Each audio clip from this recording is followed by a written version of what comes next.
Next classification की बात करते हैं दोस्तों। 8th नंबर का क्लासिफिकेशन जो है वो है संक्रमण स्रोत के आधार पर।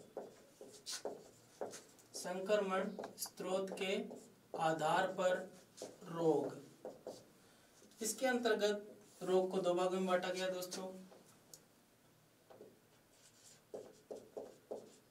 आंतरिक स्रोत और बाह्य स्रोत। रोग के जो स्रोत हैं दोस्तों, अगर वो स्रोत आंतरिक स्रोत होते हैं तो उन बीमारियों को बोलते हैं एंडोजीनस डिजीज। और अगर स्रोत बाह्य है, शरीर के बाहर का है, तो उन बीमारियों को बोलते हैं एक्सोजीनस डिजीज। इसका क्या मतलब है दोस्तों? आंतरिक स्रोत का क्या मतलब हुआ? तो इसका मतलब ये है जब शरीर की इम्यूनिटी डाउन होती है। इम्यूनिटी का मतलब होता है दोस्तों रोग प्रतिरोधक क्षमता, रोगों से लड़ने की क्षमता जब क्या हो जाती है, डाउन हो जाती है, तो हमारे शरीर की जो गुहाएं होती हैं जैसे इंटेस्टाइन, तो ये इंटेस्टाइन की ल्यूमन है, इसमें डिफरेंट काइंड के बैक्टीरिया पड़े हैं दोस्तों। अलग अलग प्रकार के बैक्टीरिया पड़े हैं। क्लोस्ट्रीडियम पड़ा है, साल्मोनेला पड़ा है, ई कोलाई पड़ा है। ये सब बैक्टीरिया क्या है, यहाँ पड़े हैं, परंतु ये कोई बीमारी नहीं कर रहे। जब तक हमारे शरीर की इम्यूनिटी क्या रहेगी, बरकरार रहेगी, तब तक ये कुछ नहीं करेंगे, शांत पड़े रहेंगे। जैसे ही हमारे शरीर की इम्यूनिटी कम होगी, इनको इनका फेवरेबल जो है एटमॉस्फेयर मिलेगा, फेवरेबल कंडीशन मिलेंगी, और ये अपनी संख्या बढ़ाएंगे। संख्या बढ़ाएंगे, टॉक्सिन रिलीज करेंगे। क्या रिलीज करेंगे? टॉक्सिन रिलीज करेंगे दोस्तों। और टॉक्सिन रिलीज करेंगे तो क्या हो जाएगी दोस्तों? टॉक्सेमिया हो जाएगा। और जब टॉक्सेमिया हो जाएगा तो क्या हो जाएगी? डिजीज हो जाएगी।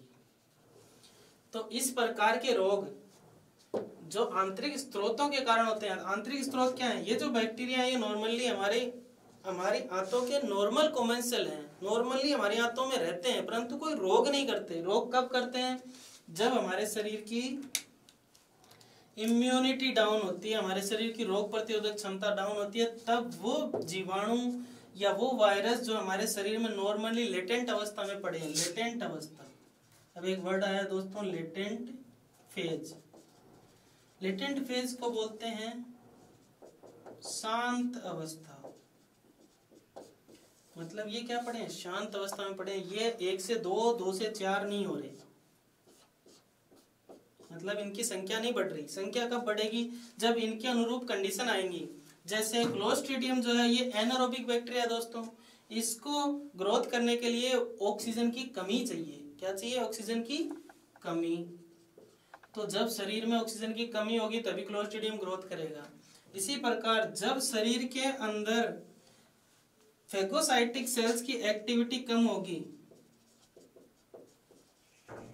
फेगोसाइटिक सेल्स की एक्टिविटी जब कम होगी तभी साल्मोनेला ग्रोथ करेगा दोस्तों। तो जब शरीर की इम्यूनिटी कम है, इसका मतलब फेगोसाइटिक एक्टिविटी कम है, तब साल्मोनेला ग्रोथ करेगा। तो वो क्या करेगा?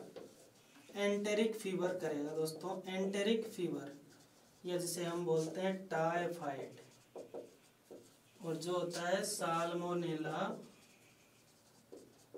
टाइफी। तो ये जो बैक्टीरिया है दोस्तों साल्मोनेला टाइफी, इस बैक्टीरिया ने टाइफाइड किया, या टाइफाइड को एंटेरिक फीवर बोलते हैं, आंतों का बुखार बोलते हैं दोस्तों, आंतरीय बुखार। क्या बोलते हैं? आंतरीय बुखार। ये कब हुआ? जब शरीर की इम्यूनिटी डाउन हुई। तो कारण क्या है? आंतरिक है, अंदर ही पड़ा था, उसी ने रोग कर दिया, लेकिन हमारे शरीर की इम्यूनिटी कम होने के कारण रोग हुआ। ऐसे रोगों को बोलेंगे एंडोजीनस डिजीज। दूसरी बात करते हैं दोस्तों एक्सोजीनस डिजीज। ऐसी बीमारियां जिनके स्रोत क्या हैं? बाहरी स्रोत हैं, बाहर के स्रोत हैं। जैसे बाहर के स्रोत क्या हो सकते हैं? जैसे दूषित चारा। दूषित चारे के अंदर बैक्टीरिया भी हो सकता है, वायरस भी हो सकता है, फंगस भी हो सकता है। जो संक्रमण कारक है उन्होंने इसको दूषित कर दिया चारे को, तो दूषित चारा खा रहा है, सोर्स क्या है, बाहर से आ रहे हैं बैक्टीरिया, अंदर नहीं बाहर के बैक्टीरिया आए हैं। तो स्रोत क्या हो गया, बाह्य स्रोत हो गया, दूषित चारा हो गया या दूषित पानी हो गया। तो इसके अंदर भी क्या हो सकते हैं, यही हो सकते हैं, वायरस और बैक्टीरिया हो सकते हैं। या फिर मिट्टी हो गई। अब मिट्टी के अंदर तो सब कुछ होता है दोस्तों, मिट्टी के अंदर बैक्टीरिया भी होते हैं, वायरस भी होते हैं और पैरासाइट्स के एग्स भी होते हैं दोस्तों, पैरासाइट के एग्स भी होते हैं और लार्वा भी होते हैं। तो वो लार्वा जब मिट्टी कोई पशु खाता है तो मिट्टी के साथ साथ वो लार्वा या बैक्टीरिया या वायरस चले जाते हैं और फिर वो रोग करते हैं। तो इसके स्रोत क्या है दोस्तों, बाह्य स्रोत है, तो इसको बोलते हैं एक्सोजेनस डिजीज। इसके एग्जाम्पल की अगर अपन बात करें तो इसका एग्जाम्पल है टाइफाइड, और जबकि एक्सोजेनस के एग्जाम्पल की बात करें तो इसका एग्जाम्पल है फूड पॉइजनिंग। अब फूड पॉइजनिंग दो तरीके से होती है दोस्तों, पहला और दूसरा। इसके दो कारण होते हैं, एक तो होता है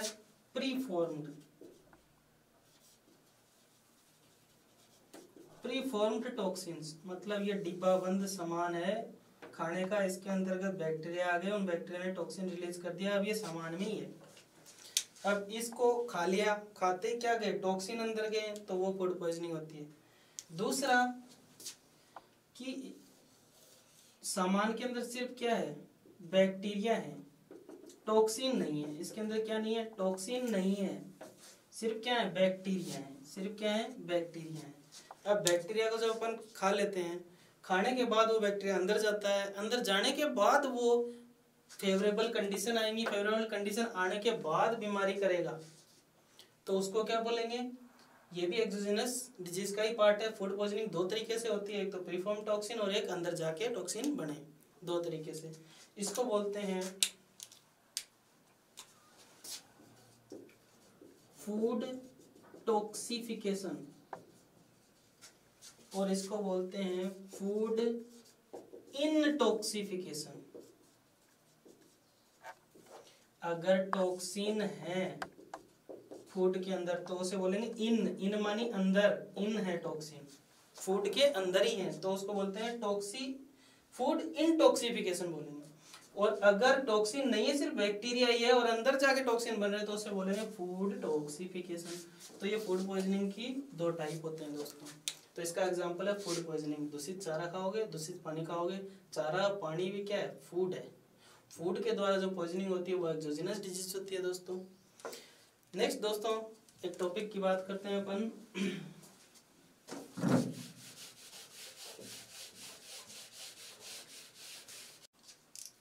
दोस्तों रोगों का वर्गीकरण कंप्लीट हो चुका है, हम नेक्स्ट टॉपिक लेंगे, लेकिन उससे पहले मैं आपको एक चीज बताना चाहूँगा दोस्तों, इनसे संबंधित जो वीडियोज हैं वो आपको वेट ग्लोरियस ऐप के ऊपर, एकेडमी ऐप के ऊपर मिल जाएंगे दोस्तों, और आप इनसे रिलेटेड क्वेश्चंस भी हैं वो भी डाल दिए गए हैं और कुछ डाल दिए जाएंगे दोस्तों।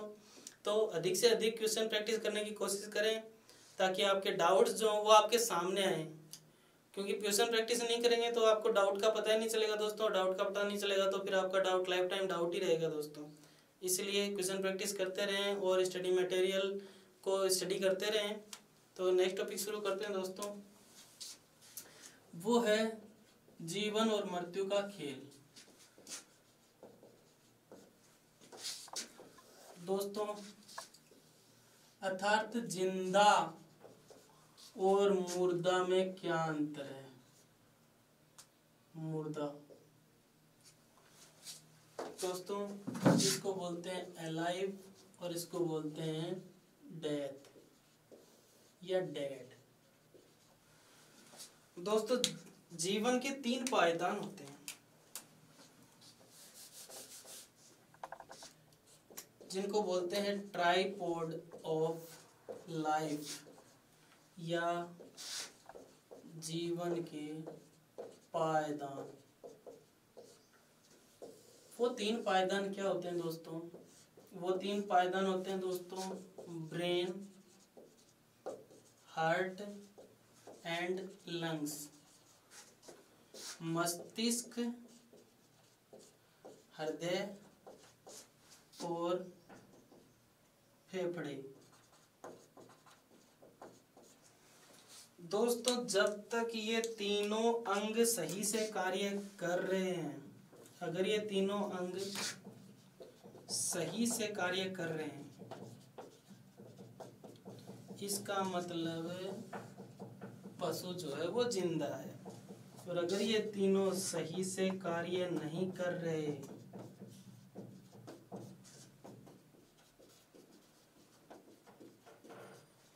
अर्थात ब्रेन मर चुका है, दिल काम नहीं कर रहा, हार्ट फेल हो गया है, श्वसन की क्रिया रुक गई है, रेस्पिरेशन सीज हो गया है, हार्ट बीट नहीं कर रहा, ब्रेन जो है वो ब्रेन डेथ हो चुकी है, इन तीनों के फेल हो जाने के कारण ही क्या होती है दोस्तों, मृत्यु होती है। तो क्वेश्चन ये आता है ट्राइपॉड ऑफ लाइफ क्या है, तो ब्रेन, हार्ट एंड लंग्स, इन तीनों को बोलते हैं ट्राइपॉड ऑफ लाइफ दोस्तों। अब मृत्यु के कारण की बात करें, मृत्यु के कारण दोस्तों, पहला ब्रेन डेथ, मस्तिष्क मर जाए, दूसरा कार्डियो वैस्कुलर फेलियर। ये दो कारणों से हो सकता है दोस्तों, या तो शॉक लग जाए या हार्ट फेल हो जाए। अब दोस्तों शॉक किस किस वजह से लग सकता है दोस्तों, तो शॉक के अलग अलग टाइप होते हैं, thermal shock, hypovolemic shock, neurogenic shock, endotoxic shock, traumatic shock. दोस्तों ये जो शॉक के टाइप हैं, थर्मल शॉक का मतलब क्या हुआ है, जल गया, आग में जल जाने से जो शॉक लगता है उसको बोलते हैं थर्मल शॉक। थर्मल शॉक के कारण शरीर का पानी जो है वो उड़ जाता है, जल गया, जल में क्या गया, जल गया, यानी कि पानी गया। जब शरीर में शरीर का 40% वाटर या शरीर का 40% ब्लड निकल जाता है तो शरीर की मृत्यु हो जाती है दोस्तों। तो थर्मल शॉक के कारण क्या होता है, हाइपोवोल्यूमिक शॉक होता है। वॉल्यूम, रक्त का जो आयतन होता है दोस्तों, वो रक्त का आयतन डाउन होता है, रक्त की कमी आती है शरीर में, रक्त की कमी आती है तो रक्त ही फेफड़ों से शरीर के विभिन्न ऊतकों तक ऑक्सीजन लेके जाता है दोस्तों। तो ऑक्सीजन की कमी आती है, जब ऑक्सीजन की कमी आती है तो ऑर्गन मरना शुरू हो जाते हैं, सेल्स डेथ होना शुरू हो जाती हैं, और जब सेल्स ही डेथ हो जाएंगी तो डेथ हो जाएगी दोस्तों। नेक्स्ट बात करेंगे न्यूरोजेनिक शॉक। अब ऐसे टॉक्सिन्स जो हमारे शरीर में बनते हैं, फ्री रेडिकल्स जो हमारे शरीर में बनते हैं या बैक्टीरियल टॉक्सिन्स होते हैं, उनमें से कुछ होते हैं जो न्यूरोटॉक्सिक होते हैं, जो नर्वस सिस्टम पर अटैक करते हैं और तंत्रिकाएं जो होती हैं वो काम नहीं कर पाती। जैसे टिटनस का जो टॉक्सिन है दोस्तों, टिटनस जब होती है तो टिटेनोस्पाज्मिन नाम का एक टॉक्सिन रिलीज होता है बैक्टीरिया के द्वारा, क्लोस्ट्रीडियम टिटेनाई जो बैक्टीरिया होता है वो, जो टिटेनोस्पाज्मिन जो होता है ये ग्लाइसिन जो न्यूरोट्रांसमीटर होता है इसको ब्लॉक करता है। उसको ब्लॉक करते ही नर्वस कंट्रोल चला जाता है बॉडी में से और बॉडी एकदम रिजिड हो जाती है, मांसपेशियों में कॉन्ट्रैक्शन हो जाता है, जबड़ा बंद हो जाता है दोस्तों। तो ये किसकी वजह से होता है, न्यूरोटॉक्सिन के कारण, न्यूरोटॉक्सिन्स के कारण होता है दोस्तों ये। अब बात करते हैं एंडोटॉक्सिन के कारण दोस्तों। जो मैंने पिछले कक्षाओं में आपको बताया था, टॉक्सिन्स दो प्रकार के होते हैं दोस्तों, एक्सो और एंडो। एक्सोटॉक्सिन जो होते हैं वो बैक्टीरिया अपने सराउंडिंग मीडियम में रिलीज करता है दोस्तों, और एंडोटॉक्सिन जो होते हैं वो बैक्टीरिया के अंदर होते हैं दोस्तों, वो तब तक नहीं निकलेंगे जब तक बैक्टीरिया का सेल का लाइसिस नहीं होता दोस्तों। तो जो एक्सोटॉक्सिन होते हैं जनरली वही टॉक्सिन जो होते हैं वो जो टॉक्सिन होते हैं इनके खिलाफ अपन एंटीटॉक्सिन बना सकते हैं, लेकिन जो एंडोटॉक्सिन होते हैं वो सडनली रिलीज होते हैं, उनके खिलाफ एंटीटॉक्सिन नहीं बन पाते, और ये एंडोटॉक्सिन जो होते हैं यही शोक करते हैं दोस्तों। तो जब बैक्टीरिया मरता है तो बैक्टीरिया मरते मरते एंडोटॉक्सिन रिलीज कर जाता है, तो उससे जो शोक लगता है उसको बोलते हैं एंडोटॉक्सिक शोक। नेक्स्ट बात करते हैं दोस्तों ट्रोमेटिक शोक। ट्रोमेटिक शोक का मतलब होता है एक्सीडेंट हो गया, एक्सीडेंट के कारण ट्रोमा हुआ है, ट्रोमा के कारण ब्लड लॉस हो गया, तो एक्सीडेंट में जो खून निकल जाता है उसकी वजह से जो ब्लड लॉस होता है दोस्तों उसको बोलते हैं ट्रोमेटिक शॉक, और इसको बोलते हैं कार्डियोवैस्कुलर फेलियर। तीसरा जो कारण है दोस्तों इसका वो है रेस्पिरेटरी अरेस्ट।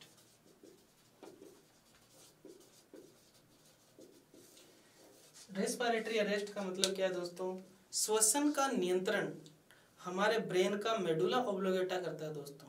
तो जब मेडुला ऑब्लिगेटा पे चोट लगती है तो उस दौरान मेडुला ऑब्लिगेटा काम नहीं करता, और जितनी भी अनैच्छिक क्रियाएं वो अनैच्छिक क्रियाएं बंद हो जाती हैं। सांस लेना और सांस छोड़ना भी क्या है, एक अनैच्छिक क्रिया, इस पे हमारा कंट्रोल नहीं है। क्यों? क्योंकि डायफ्राम नीचे जाता है और ऊपर आता है, वो मेडुला ऑब्लिगेटा कंट्रोल करता है दोस्तों। तो जब मेडुला ऑब्लिगेटा पे नष्ट हो जाता है तो उस दौरान क्या होता है, रेस्पिरेटरी अरेस्ट होता है। जैसे अपन एनेस्थीसिया देते हैं दोस्तों, तो एनेस्थीसिया देने के कारण एनेस्थीसिया की first stage, second stage, third stage और फोर्थ स्टेज, तो जो फोर्थ स्टेज होती है उसको बोलते हैं मेडुलरी पैरालिसिस। फोर्थ स्टेज के अंदर मेडुलरी पैरालिसिस हो जाता है, उस वजह से रेस्पिरेटरी अरेस्ट होता है, उस वजह से मौत होती है दोस्तों। तो मौत का एक कारण क्या है, रेस्पिरेटरी अरेस्ट होना भी है दोस्तों। तो ये मृत्यु के तीन ही कारण होते हैं, ब्रेन डेथ, कार्डियोवैस्कुलर फेलियर और रेस्पिरेटरी अरेस्ट। अब दोस्तों नेक्स्ट अपन बात करते हैं मृत्यु के लक्षणों की दोस्तों। तो क्या क्या लक्षण आते हैं जब मृत्यु हो जाती है दोस्तों। तो पहली चीज ब्रेन डेथ हो जाता है। तो ब्रेन डेथ होने के कारण जो आंखों की पुतलियां होती हैं दोस्तों, आंखों की पुतली जो होती है वो चौड़ी हो जाती है दोस्तों। बोलते हैं आंखें चौड़ी हो गई, मरने के बाद क्या होता है, आंखें चौड़ी हो जाती है, इसको बोलते हैं दोस्तों माइड्रिएसिस। आंखों की पुतली जो है वो जनरली आंखों की पुतली कॉन्ट्रैक्ट करती है और फैलती है और सिकुड़ती है, लेकिन जब मौत हो जाती है तो वो बिल्कुल फैल जाती है। दूसरी चीज, दूसरा जो इंपॉर्टेंट लक्षण है दोस्तों वो है कि बाहरी संवेदनाओं का कोई असर न होना। बाहरी संवेदना का कोई प्रभाव नहीं पड़ता बॉडी पर, कोई प्रभाव नहीं पड़ता शरीर पर। अर्थात जब अपन आंखों पे लाइट मारते हैं तो आंखें ना कॉन्ट्रैक्ट होती हैं ना फैलती हैं, वो सिर्फ फैली हुई ही रहती हैं, वो कॉन्ट्रैक्ट नहीं होती। प्रकाश को रोकने के लिए जब अधिक प्रकाश आता है तो आंखें कॉन्ट्रैक्ट करती हैं, लेकिन टॉर्च से लाइट मारने के बाद भी आंखें कॉन्ट्रैक्ट नहीं करती। इसका मतलब क्या होता है, आंखें जो है वो फैली हुई है, इसका मतलब मौत हो चुकी है। दूसरा, उसको गरम गरम कोई चीज़ लगाई जाए स्किन पे तो हम अपना शरीर एक रिफ्लेक्स जनरेट करता है, वो हाथ को दूर हटाता है, परंतु ऐसी संवेदना के प्रति मृत शरीर जो होता है वो कोई ऐसा कोई झटका नहीं शो करता, अर्थात कोई संवेदना के प्रति कोई भी प्रभाव नहीं पड़ता दोस्तों। नेक्स्ट बात करें तो राइगर मोर्टिस जनरेट हो जाती है। अब ये राइगर मोर्टिस क्या होती है, राइगर मोर्टिस का मतलब होता है शरीर जब मर जाता है तो शरीर की मांसपेशियों में एटीपी की कमी हो जाने के कारण मांसपेशियां अकड़ जाती हैं, उस वजह से शरीर में अकड़न आती है, उस शरीर की अकड़न को ही बोलते हैं राइगर मोर्टिस। तो शरीर अकड़ जाता है। नेक्स्ट बात करें, कार्डियोवैस्कुलर फेलियर हो जाने के कारण जो गर्म खून है वो दौड़ता नहीं है, इस वजह से क्या होता है, शरीर का तापमान कम हो जाता है। क्यों कम हो गया, क्योंकि गर्म खून दौड़ नहीं रहा, तो कार्डियोवैस्कुलर फेलियर के कारण शरीर का तापमान कम हो जाता है दोस्तों। नेक्स्ट, श्वास रुक जाती है। मृत्यु होने पर क्या रुक जाती है दोस्तों, श्वास रुक जाती है। तो नेक्स्ट अपन बात करेंगे जैसे श्वास रुक जाती है। तो ये जो लक्षण है दोस्तों ये मृत्यु के लक्षण है। तो किसी को जिंदा कब बोलेंगे, जब मस्तिष्क सही से काम कर रहा हो, हृदय सही से काम कर रहा हो, फेफड़े सही से काम कर रहे हो, तब उसे जिंदा बोलेंगे, क्योंकि जीवन के तीनों पायदान सही से काम कर रहे हैं। अब बात करते हैं दोस्तों, एक चीज आती है कोमा। दोस्तों कोमा बोलते हैं, वो कोमा में चला गया। तो कोमा के अंदर क्या होता है दोस्तों, दिल धड़कता रहता है, फेफड़े काम करते रहते हैं, परंतु ब्रेन का कुछ हिस्सा अक्रिय हो जाता है। मरता नहीं है दोस्तों, मरा नहीं है, क्या हुआ है, अक्रिय हुआ है। अभी वो काम संभाल नहीं रहा जो काम उसको करना है। कोमा के अंदर क्या होता है, मस्तिष्क का कुछ हिस्सा अक्रिय हो जाता है। वो अक्रिय किस वजह से हो सकता है दोस्तों, न्यूरोजेनिक शॉक। अब इसके अंदर कौन सा शॉक लगा है, न्यूरोजेनिक शॉक लगा है। न्यूरोजेनिक शॉक के कारण ब्रेन सक्रिय हो गया है, वो सक्रिय भी हो सकता है और पूरा हिस्सा मृत भी हो सकता है। अक्रिय भी हो सकता है और पूरा हिस्सा मृत भी हो सकता है। अर्थात शोक जो होता है दोस्तों, वो रिवर्सिबल भी होता है, रिवर्स और नॉन रिवर्सिबल।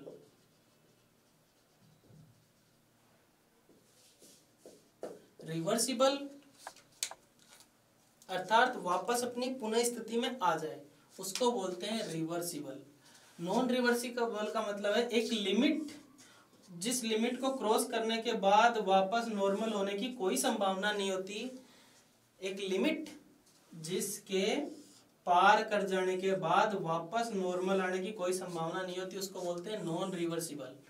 तो अगर ये रिवर्सिबल शॉक होगा तो वो अक्रिय हिस्सा पुनः क्या हो जाएगा, सक्रिय हो जाएगा और वो जीवन के तीनों पायदान काम करने लग जाएंगे, वो आदमी जिंदा हो जाएगा। और अगर ये नॉन रिवर्सिबल हुआ तो ये अक्रिय हिस्सा पूरे हिस्से को अक्रिय कर देगा, पूरा हिस्सा ही क्या हो जाएगा, ब्रेन का अक्रिय हो जाएगा।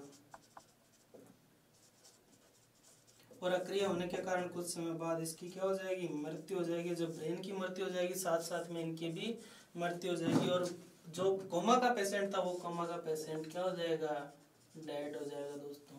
तो तब तक कोमा एक विशेष कंडीशन है जिसके अंदर दो चीजें सही से काम करती हैं, तीसरी चीज का कुछ हिस्सा काम नहीं कर रहा होता है, अक्रिय हुआ है दोस्तों, मरा नहीं है।